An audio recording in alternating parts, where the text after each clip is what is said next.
बिस्मिल्लाहिर्रहमानिर्रहीम। आयतुल्लाह अली खamenei ने सन 2009 में कहा था कि मेरी रूह गरीब है और जिस्म नामुकम्मल, और मेरे पास वो थोड़ी सी इज्जत है जो आपने मुझे दी है। मैं ये सब इनकलाब और इस्लाम के लिए कुर्बान कर दूंगा। ईरान में अली खamenei के मुंह से निकली बात हतमी होती है।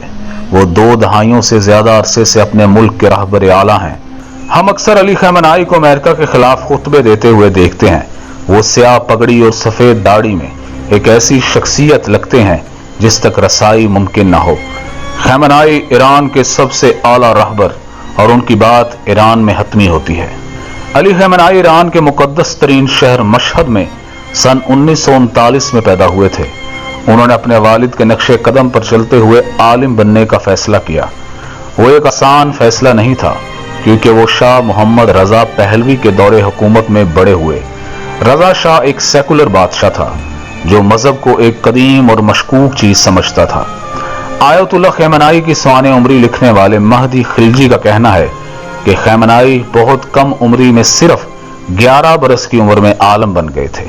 उनके लिए एक आलम का लिबास पहनकर सड़कों पर बच्चों के साथ खेलना बहुत मुश्किल था। इस जमाने में मशहद में लोग उनका मजाक उड़ाते थे।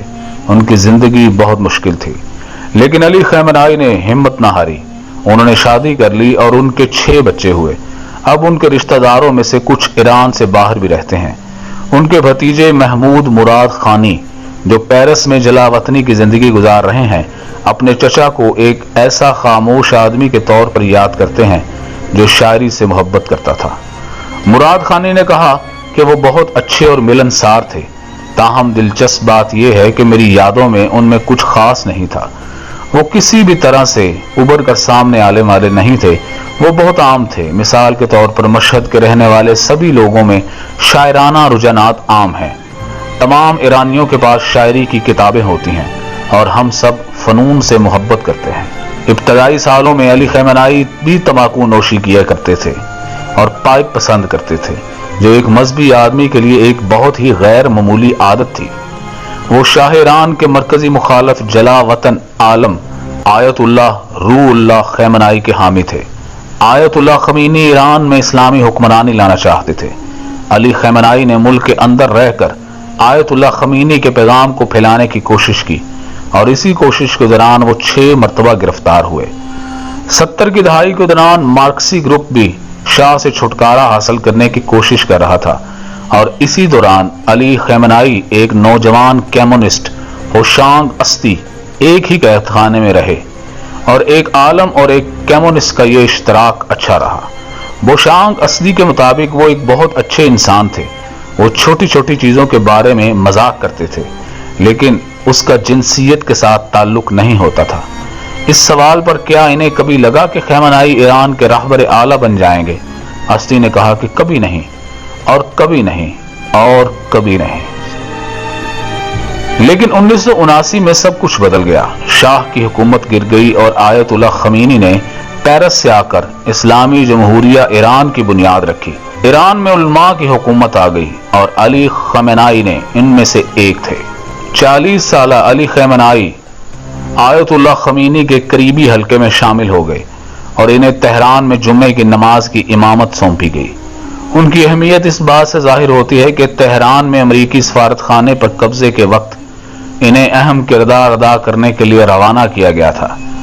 ईरानी तालिब इल्मों ने 50 से जायद अमरीकी सफारतकारों को यरगमार बना रखा था। इन यरगमारियों में सियासी अफसर जॉन लैम्बर्ट भी शामिल था। 5 माह की कैद के बाद एक दोपहर उनसे एक मेहमान मिलने आया, और वो थे अली खamenei। लैम्बर्ट के मुताबिक मैंने किसी ऐसी मुलाकात की दरख्वास्त नहीं की थी। इन दोनों ने 10 मिनट तक बातचीत की, जिसे ईरानी टीवी के लिए रिकॉर्ड किया गया। जॉन लैम्बर्ट का कहना है कि मैं जो कुछ ईरान और ईरानियों के बारे में जानता था वो ही उस वक्त इस्तेमाल करना चाहता था। चुनाचा जब उन्होंने कहा कि क्या आपको कोई शिकायत है, मैंने कहा तालिब इल्मों ने तो रवायती ईरानी मेहमान नवाजी की हद ही कर दी।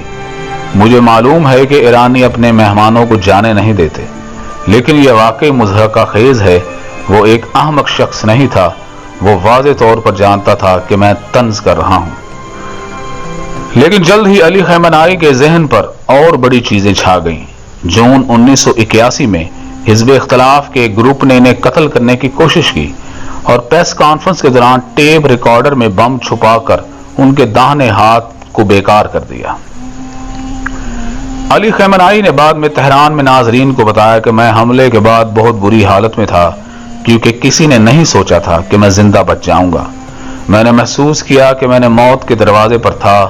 آنے والے دنوں میں میں نے سوچا کہ میں کیوں بچ گیا ہوں، اور یہ مجھے منکشف ہوا کہ خدا نے مجھے کسی وجہ سے زندہ رکھنا چاہتا ہے۔ ابھی وہ صحت یاب ہو ہی رہے تھے کہ انہیں صدر منتخب کر لیا گیا، اور ان برسوں کے دوران انہیں ایک وفادار پیروکار کے طور پر دیکھا گیا۔ پھر جون 1999 میں آیت اللہ خمینی کی وفات کے بعد علماء ایک نیا رہنما منتخب کرنے کے لیے ملے، اور علی خامنہئی ایک متفقہ امیدوار کے طور پر ابھر کر سامنے آئے۔ اس وقت وہ صرف 49 برس کے تھے، لیکن کہیں عمر رسیدہ لگتے تھے۔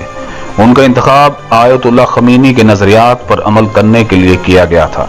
ان کی سوانح نگار مہدی خلجی کے خیال میں وہ ایک بہت ہی عام آدمی ہیں۔ وہ مجھے لگتا ہے کہ یہی ان کی کامیابی کی کنجی ہے۔ انہوں نے جو اہم کام کیے ہیں ان میں ایران عراق جنگ کے بعد پاسدارانہ انقلاب کو بااختیار بنانے کی منصوبہ بندی شامل ہے، اور ان کے بلبوتے پر خامنہئی نے اپنی طاقت میں اضافہ کیا اور وہ ایک بہت مضبوط رہنما بن گئے۔ اب علی خامنہئی کے پاس وہی مطلق طاقت تھی جو 60 اور 70 کی دہائی میں شاہ کو حاصل تھی، لیکن انہوں نے پہلوی خاندان کی آخری حکمران سے بہت مختلف زندگی گزاری۔ شاہ ایران نے دنیا بھر میں سفر کیا اور مزیدار دعوتیں اڑائیں اور بگیوں میں سواری کی، جبکہ علی خمینی کبھی ایران سے باہر نہیں جاتے، اور ان کا سب سے بڑا اسراف ایک چھوٹے سے باغ کی دیکھ بھال ہے۔ آیت اللہ کو آج بھی پاسدارانہ انقلاب کی حمایت حاصل ہے، اور وہی ان کی طاقت کا سرچشمہ ہے۔ علی خامنہئی اپنے پیش رو آیت اللہ خمینی کے مقابلے میں دوگنے وقت تک ایران پر حکمرانی کر چکے ہیں۔ وہ اب 72 سال کے ہیں، اور ان کے انتقال کی صورت میں کیا ایران تیسرے رہبر اعلیٰ کی تلاش شروع کرے گا؟